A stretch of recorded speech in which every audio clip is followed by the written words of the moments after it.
Sure रश्मि के कमरे से छलांग लगाने के बाद वहीं कुछ देर तक कबीले में घूमता। वैसे मुझे अगर आगे बढ़ना है तो मुझे यहाँ के बिष्टों को पकड़ना तो होगा ही, या फिर टेम करना होगा।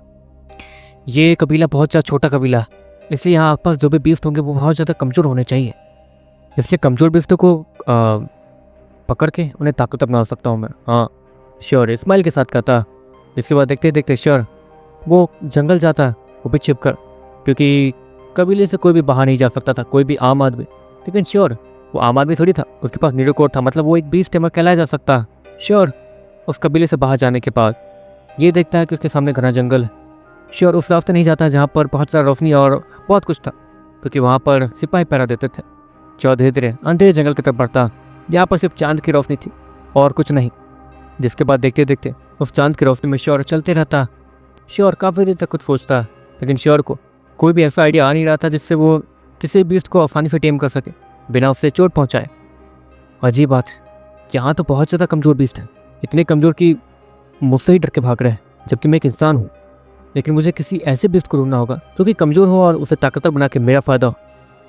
मैं रेड मंकी के न्यूरो लिक्विड का इस्तेमाल करके यहाँ के बीस्टों को आसानी से ताकतवर बना सकता हूँ। अगर वो कमज़ोर हुए तो मैं उन्हें टेम कर लूँगा और रेड मंकी के न्यूरो लिक्विड का इस्तेमाल करके उन्हें ताकतवर बना लूँगा। हाँ श्योर मन मन सोचता है कि जहाँ तक है वेलोसिरैप्टर ने जो न्यूरो लिक्विड के एक्सट्रैक्टिंग की बात कही थी, उस हिसाब से यहाँ के बीस्टों के ब्लड वो ज़्यादा प्योर है और उनके न्यूरो के एक्सट्रैक्टिंग पावर भी उतने ही प्योर होंगे जितना कि उनका ब्लड। एक तरीके से श्योर अगर अपने समय के किसी भी बीस्ट के न्यूरो लिक्विड को लाता है और अगर वो बीस्ट ताकतवर है लेकिन उसके पास प्योर ब्लड नहीं है, और अगर श्योर यहाँ के बीस्टों के अंदर अपने समय के बीस्ट के न्यूरो लिक्विड को जिसके ब्लड के अंदर कोई प्योरनेस नहीं होती है, लेकिन फिर भी अगर वो उसके न्यूरो लिक्विड को लाकर यहाँ के बीस्टों के ऊपर इस्तेमाल करता है तो यहाँ के बीस्ट जिनके ब्लड प्योर है और उनके स्टार्टिंग पावर्स भी प्योर होंगे, एक तरीके से उनके स्टार्टिंग पावर्स उस न्यूरो लिक्विड को जो कि कमजोर ब्लड लाइन वाले की है उसे उतना ही ज़्यादा प्योर करने के बाद ही उस बीस्ट के न्यूरो में जान देगी, जिसके बाद उस बीस्ट की ताकत बढ़ेगी और एक तरीके से श्योर को ही फायदा होगा। श्योर को तो काफ़ी सारा प्रॉफिट दिख रहा था। श्योर अपने समय में एक तरीके से यहाँ के बीस्टों के हेल्थ से ज़्यादा ताकतवर बनेगा और अपने समय में कमज़ोर बीस्ट जिनकी ब्लड लाइन ज़्यादा प्योर नहीं है उनसे लड़के उन्हें हराएगा। और क्योंकि ईश्वर के पास प्योर ब्लड लाइन वाले बीस्ट हैं इसलिए ईश्वर की स्ट्रक्टिंग पावर भी प्योर हो गई होंगी, कम से कम 4% तो हो ही गई होंगी। एक तरीके से श्योर अब अपने समय के बीस्टों के न्यूरो लिक्विड का इस्तेमाल करता है तो श्योर को डबल फायदा होगा। श्योर के स्टार्टिंग पावर्स वो 4-5% प्योर हैं, तो श्योर जिस भी न्यूरो लिक्विड का इस्तेमाल करेगा एक तरीके से वो न्यूरो लिक्विड 4-5% प्योर होने के बाद ही श्योर के न्यूरो में जाएगा। लेकिन अगर श्योर आगे जाके और भी ज़्यादा प्योर ब्लड वाले बीस्टों के न्यूरो लिक्विड को हासिल करता है और श्योर ने यहाँ तक जितने भी न्यूरो लिक्विड हासिल किए होंगे और अपने न्यूरो में इंजेक्ट किया होगा उन सभी की प्योरनेस भी बढ़ जाएगी और एक तरीके से श्योर जो इतने सारे न्यूरो लिक्विड अपने बॉडी के अंदर डाल रहा है उन सभी की ताकत भी एक साथ ही बढ़ जाएगी। इसलिए ईश्वर को अपने टीम में ऐसे बीस्ट को या फिर ऐसे बीस्ट को हराना होगा और उस न्यूरो लिक्विड को हासिल करना होगा जिसका ब्लड बहुत ज़्यादा प्योर है। श्योर ये सब सोचते हुए बहुत सारी कैलकुलेशन करते हुए आगे बढ़ ही रहता। इतने में ईश्वर को अपने सामने एक अजीब सा ब्लैक स्नेक दिखता है जो कि बहुत ज़्यादा छोटा था और सामने रेंगते हुए जा रहा था, वो भी काफ़ी ज़्यादा तेज़ी से।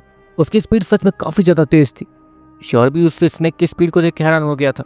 अरे बाप रे बाप, इतना छोटा है लेकिन इतनी स्पीड।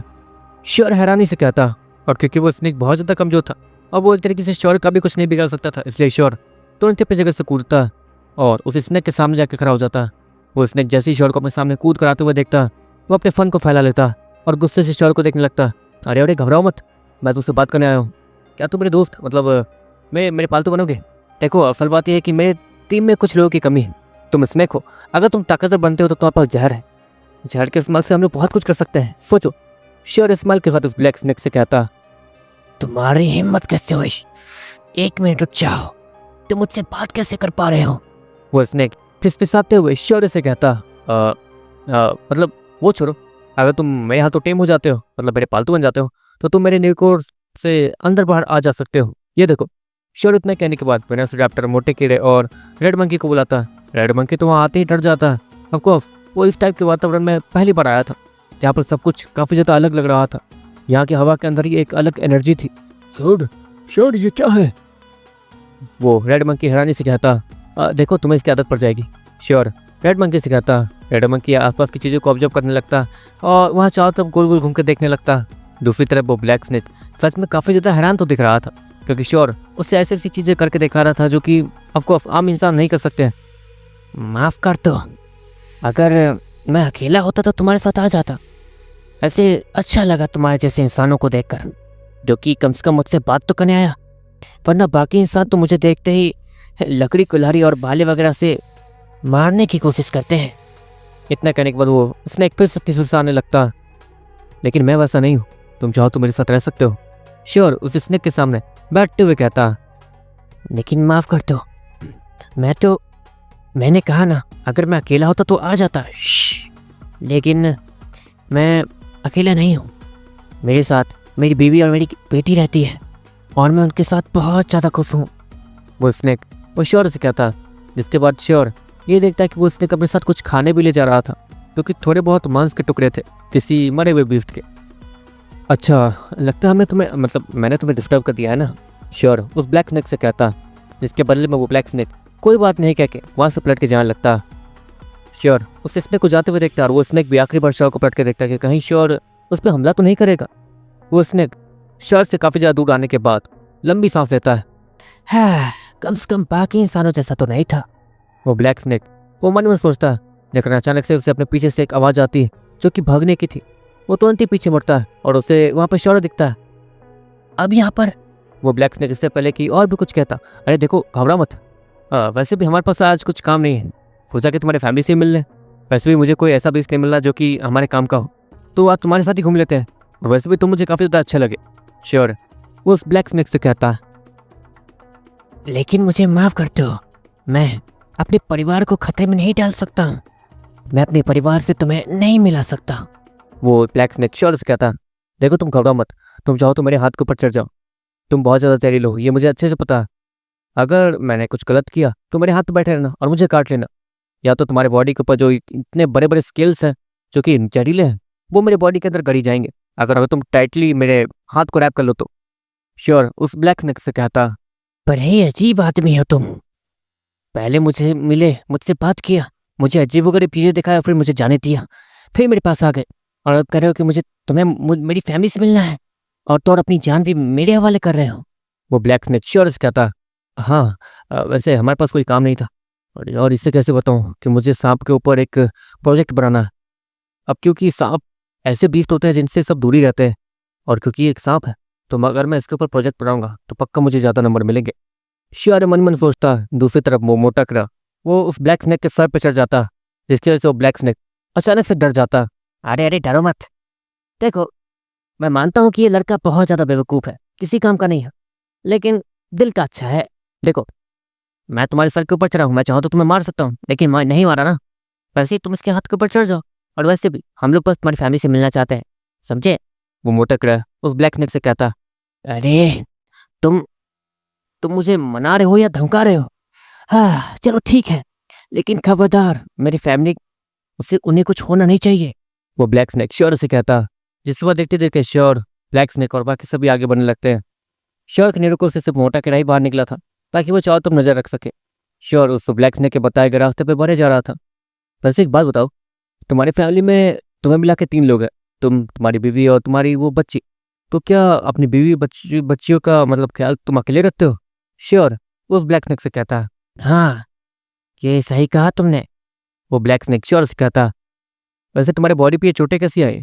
श्योर वो ब्लैक स्नेक से कहता, ये तो उन बीफ टेमर्स की वजह से आई हैं। असल बात यह है कि हम जैसे बीस्तों के पास पॉइजन पावर्स होती हैं। एक तरीके से अगर हम किसी के नीरो कोड के अंदर जाते हैं तो वो हमारे जीन्स को अपने साथ कंबाइन करके कमाल की ताकत हासिल कर सकते हैं, और तुम भी उसी पॉइजन पावर के लिए ही मेरे पास आए थे, याद करो। वो ब्लैक स्नेक श्योर से कहता, हाँ वो तो है। श्योर ब्लैक स्नेक से कहता, लेकिन अगर हम उन लोगों के सामने टेम उनके पाल तो नहीं बनते हैं, तो वो लोग हमारे बॉडी के एक एक स्केल को निकाल कर उससे एक हथियार बनाते हैं। हमारे एक स्केल का टूटना हमारे 10 हड्डियों का टूटने के बराबर है। हमें इतना दर्द होता है, हमारे बॉडी के एक एक पार्ट को काट के अलग करके वो लोग कुछ ना कुछ बना ही लेते हैं।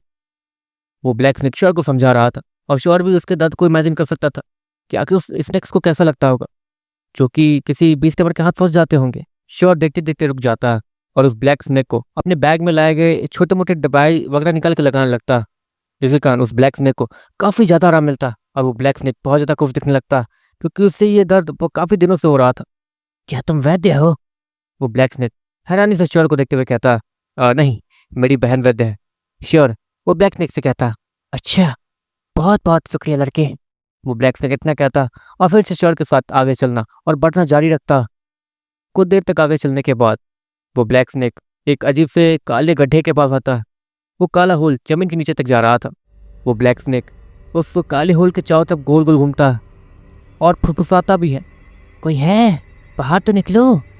वो ब्लैक स्नेक थोड़ा सा चिल्लाते हुए कहता ताकि उसकी फुसफुसाहट कोई सुन ना ले। अजीब बात है, मेरी बेटी तो मेरी आवाज़ सुन के तुरंत ही ऊपर आ जाया करती थी और मेरे साथ खेलती थी, लेकिन इस वक्त तो कोई भी ऊपर नहीं आ रहा है। वो ब्लैक स्नेक हैरानी से कहता। श्योर, वो अपने बैग से एक फ्लैश लाइट निकालता और उस गड्ढे के अंदर उस फ्लैश लाइट को डालता, जिसकी वजह से अंदर का नज़ारा उन्हें दिख जाता। अंदर कोई भी नहीं था, लेकिन अंदर कुछ खून की छींटें थी। ऐसा लग रहा था कि किसी ने भाला फेंक कर उस गड्ढे के अंदर मारा। नहीं, यहाँ बीस्टेमर्स ने हमला किया था। वो ब्लैक स्नेक हैरानी से कहता। माफ़ कर दो लड़के, लेकिन मुझे जाना होगा अपने परिवार वालों को ढूंढने। वो ब्लैक स्नेक श्योर से कहता और तुरंत ही वहाँ से जाने लगता। अच्छा रुको, मैं भी आता हूँ। यहाँ पर बस खून की छींटें, हो सकता है कि तुम्हारा परिवार भाग गया हो। श्योर, ब्लैक स्नेक को कहता और ब्लैक स्नेक के पीछे जाने लगता। ब्लैक स्नेक वो कुछ सूंघने की कोशिश कर रहा था और वो धीरे धीरे आगे बढ़ रहा था, लेकिन ऐसा लग रहा था कि वो थोड़ा सा नाकाम हो रहा है। मोटे कीड़े जाओ। श्योर मोटे कीड़े से कहता और मोटा कीड़ा तुरंत ही जमीन के अंदर जाता और कुछ देर बाद वापस आता। श्योर, मेरे पीछे आओ। मोटा कीड़ा इतना कहता और ब्लैक स्नेक और श्योर तुरंत ही उस डायरेक्शन में जाने लगता है जिस डायरेक्शन में मोटा कीड़ा बढ़ रहा था। कुछ देर बाद वो लोग एक ऐसी जगह पहुँचते हैं जहाँ पर काफ़ी ज़्यादा रोशनी लग रही थी। एक तरीके से वहाँ पर बहुत सारे कैंप फायर और आग जलाए गए थे। कहीं उन बीस्टेमर्स ने मेरे परिवार को पकड़ तो नहीं लिया? वो ब्लैक स्नेक हैरानी से कहता। देखो, तुम्हारी फैमिली को कुछ नहीं होगा।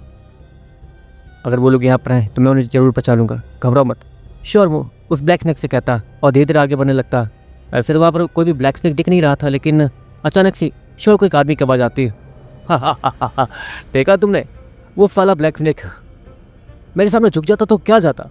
रो रहा था मेरे सामने, आँख से आंसू भी निकल रहे थे, लेकिन मेरे सामने झुकेगा नहीं, मेरे निरुको में नहीं जाएगा। बस लो, मार दिया दोनों को। दोनों लटके पड़े। कोई बात नहीं, इनके बॉडी के स्केल्स से बहुत सारे हथियार तो बन ही गए।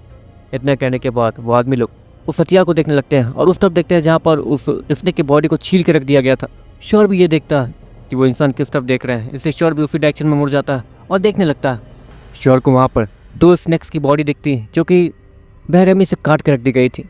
वहाँ पर उनके बॉडी के टुकड़े इधर उधर फैले हुए थे, सर कहीं, पूंछ कहीं, काफ़ी ज़्यादा बेरहम तरीके से उन्हें छील के रख दिया गया था। ब्लैक स्नेक जो कि श्योर के हाथों में बैठा हुआ था, उसे बहुत ज़्यादा गुस्सा आने लगता है। अगले पल वो ब्लैक स्नेक श्योर के हाथों से कूदता और उन इंसानों को मारने के लिए आगे बढ़ने लगता है। मैं इन सबको नहीं छोड़ सकता, नहीं, इन्हें मरना होगा। वो ब्लैक स्नेक चिल्लाते हुए कहता, लेकिन श्योर उस ब्लैक स्नेक के पूंछ को पकड़ लेता। वो ब्लैक स्नेक तुरंत ही पीछे मुड़ता और श्योर पर भी हमला करने लगता, लेकिन श्योर उसके चेहरे को पकड़ लेता। रुको, अगर ऐसे आगे बढ़ते हुए गए तो तुम मार जाओगे और ना ही अपने परिवार का बदला ले पाओगे, समझे? इससे मैं जैसा कहता हूँ वैसा करो। श्योर उस ब्लैक स्नेक से कहता, लेकिन श्योर की बात सुनने के बावजूद वो ब्लैक स्नेक बहुत ज़्यादा गुस्से में दिख रहा था और उसके आंखों से आंसू भी निकल रहे थे। श्योर को भी इसके लिए बहुत ज़्यादा बुरा लग रहा था और श्योर को इन घटिया वेजिटेबल्स को देख के तो अलग ही गुस्सा आ रहा था। हाँ छोड़ यार, जो भी है, अभी के लिए तो हम लोग फ्री हो गए हैं, चलते हैं यहाँ से। इतना कहने के बाद वो इंसान वो सारे हथियार उठाते हैं जो कि उन लोगों ने बनाए थे और उन स्नेक्स के बॉडी के ऊपर पाँव को रौंदते हुए निकलने लगते हैं, जैसे कि वो किसी की बॉडी नहीं बल्कि कोई कचरा हो। श्योर उससे भी ये सब देख के बहुत ज़्यादा गुस्सा आ रहा था। ये तीनों इंसान मुझसे कमज़ोर है, लेकिन फिर भी मैं इनके सामने जाने की हिम्मत नहीं कर पा रहा हूँ। जिंदगी भर मुझे तंग किया गया है, सभी लोग मिलकर मुझे बुली किया करते थे, सब लोग मुझे मिलकर मारते थे। इसी की वजह से ये तीनों ही मुझसे कमज़ोर है, लेकिन है तो तीन ना, इसलिए मुझे इनके सामने जाने से डर लग रहा। लेकिन ये बेचारा, इसकी क्या गलती थी? ये तो अपने परिवार के लिए खाना लेके आ रहा था। और श्योर उस ब्लैक स्नेक की तरफ देखता और उसे भी उस ब्लैक स्नेक के लिए बहुत ज़्यादा बुरा लगता और गुस्सा आने लगता। श्योर अगर तुम ये सब सोचते रहो तो पक्का आगे नहीं बढ़ पाओगे। ये तो चिन्ने मुन्ने लोग सब हैं, इन्हें तो मैं अकेले ही संभाल सकता हूँ, बाकी बदला तुम्हारा स्नेक बाबू ही लेगा। वो मोटा कीड़ा वो श्योर से कहता, जो कि उसके कंधे पे बैठा हुआ था। और देखते ही देखते मोटा कीड़ा तुरंत ही जमीन के अंदर घुसता और जब वो जमीन से बाहर निकलता तो उसने एक इंसान के पाँव को खा लिया था और इसके बाद ही वो वहां से निकला था। भागो, यहाँ रियल स्टोर आ गया है, इसे तो टेम्पटे होने के बारे में सोच भी नहीं सकते, भागो! सभी लोग चिल्लाते हुए कहते हैं। बस इसी भागदौड़ के बीच में एक आदमी सीधे ड्रिल स्टोन के ऊपर ही गिर जाता, जो कि उसे खाने के लिए बाहर आया था, लेकिन गलती से उसका अटैक मिस हो गया था। और देखते ही देखते ड्रिल स्टोन वो उल्टा हो जाता और यही उसकी सबसे बड़ी परेशानी थी। अगर वो उल्टा हो गया तो वो दोबारा ज़मीन के नीचे नहीं जा पाएगा, क्योंकि उसका चेहरा वो ऊपर साइड होता है। अगर वो ज़मीन की तरफ नहीं होगा तो वो ज़मीन के नीचे जा ही नहीं पाएगा। हे, ये फंस गया, अब मैं इसे टेम कर लूँगा, एक आदमी चिल्लाते हुए कहता। और इस्माइल के साथ ड्रिल स्टोन को देखता। वो एक चाकू को सीधे ड्रिल स्टोन के सीने पे ले जाता, भीतर से ड्रिल स्टोन का सीना जो कि हमेशा कंपोज रहता था और वहाँ पर कोई भी प्रोटेक्शन नहीं था, वहाँ से खून निकलने लगता। हाँ, अब देख, अब ये ड्रिल स्टोन मेरे सामने झुकेगा। वो स्नेक तो बेकार थे, लेकिन ये कुछ ज़्यादा ही काम का है। एक इंसान जिसने ड्रिल स्टोन पर अच्छे से कब्जा कर रखा था, वो इस्माइल के साथ खुशी खुशी कहता, लेकिन अगले ही पल वो ड्रिल स्टोन पता नहीं क्यों अपनी जगह से गायब हो जाता और एक सफ़ेद रोशनी में बदल के एक डायरेक्शन में जाता। लेकिन उसी डायरेक्शन से उन सभी को किसी के चलने की आवाज़ आती है। कोई तो था जो चल के उन्हीं की तरफ आ रहा था। अब ये कौन है? एक आदमी चिल्लाते हुए कहता है, क्योंकि ऑफकोर्स वो पेड़ पे चढ़ा हुआ था और वहाँ पर ड्रिल स्टोन पता नहीं कैसे गायब हो गया था। अचानक से श्योर उन सभी के सामने आता। ये तो बच्चा है, फन बच्चा है, यहाँ पर ड्रिल स्टोन घूम रहा है और उसके पास गायब होने की ताकत भी है। बचकर है, समझा, वरना उसका खाना तो ही बनेगा। इतना कहने के बाद वो आदमी भी पेड़ के ऊपर चढ़ जाता है और अब वो दोनों पेड़ के ऊपर चढ़े हुए थे और उन्हें लग रहा था कि वो ड्रिल स्टोन से सेफ हो चुके हैं। लेकिन असल बात ये थी कि ड्रिल स्टोन थोड़ा घायल हो चुका था और बेहोश हो गया था, इसलिए श्योर उसे बाहर बुला नहीं सकता था। श्योर वो नॉर्मली चलते हुए उस आदमी के पास जाता जो कि एक टांग से लंगड़ा हो चुका था और मोटे कीड़े ने उसके टांगों को खा लिया था। बचाओ मुझे, बचाओ लड़के प्लीज़, वो आदमी चिल्लाते हुए श्योर से कहता। श्योर उसके पास जाता है और उस आदमी के खड़े होने में उसकी मदद करने लगता है, जिसके बाद वो उसके कपड़े को छाने लगता, उसके कॉलर के पास हाथ ले जाके उसे साफ कर रहा था। अच्छा एक बात बताओ, वैसे उन दोनों बेचारे सांपों को मार के मिला क्या तुम्हें? श्योर उस आदमी से कहता, बेकार से सांप, उनकी वजह से मैं यहाँ जंगल में आया और ये सब कुछ हो गया। ना ही तो मुझसे टेम हुआ, ना ही कुछ बेकार से कीड़े। इतना कहने के बाद वो उससे पहले कि और भी कुछ कहता, श्योर एक जोरदार मुक्का उस आदमी के सीने पे मारता, जिसके कारण वो आदमी उड़ते हुए सीधे उन हथियार पर जाके गिरता जिन्हें उन लोगों ने ही बनाया था, उन स्नेक के स्केल का इस्तेमाल करके। और क्योंकि वो आदमी हथियार पर गिरा था, इसलिए देखते देखते वो हथियार उसके कुछ पार्ट्स उस इंसान के बॉडी के अंदर चले जाते हैं। उसके एक टांग नहीं थी, इसलिए वो खड़ा भी नहीं हो सकता था और छटपटा रहा था, क्योंकि अब जहर उसकी पूरी बॉडी में फैल रहा था। उसकी पूरी बॉडी लाल और काली होने लगती और वो खून की उल्टी करते हुए और मुंह से झाग निकालते हुए वहीं मर जाता। वो ब्लैक स्नेक श्योर के कंधे से निकलता और ऊपर मौजूद उन दोनों इंसानों को देखने लगता। वो दोनों इंसान तेजी से नीचे आते हैं, क्योंकि अभी उन्हें वो टेलीस्टोन देख नहीं रहा था। हेलो बच्चे, तेरे अंदर दिमाग है या नहीं? तूने क्या किया? वो आदमी चिल्लाते हुए श्योर को देखते हुए कहता। श्योर को उन आदमियों को देख के बहुत ज़्यादा गुस्सा आ रहा था। इसके बाद श्योर एक बार पलट के उस इंसान को देखता जिसे श्योर ने अभी अपनी जान से मार दिया था। जान से मार दिया मैंने, जान से मार दिया, लेकिन क्या जान से मारना सही होगा? श्योर वो थोड़ा सा डरते हुए कहता, उसने पहली बार किसी की जान ली थी, लेकिन इन लोगों ने इस बेचारे के पूरे परिवार को खत्म कर दिया। परिवार को खत्म होते हुए देखना और परिवार का ना होना मैं अच्छे से जानता हूँ, और इनके वजह से हो सकता है कि बहुत सारे परिवार उजड़ जाएं। तो इन जैसे जल्लादों को मार के मैं इस दुनिया का बोझ ही तो कम कर रहा हूँ। श्योर मन ही मन सोचता और इस्माइल के साथ अपने पंच को तैयार कर लेता।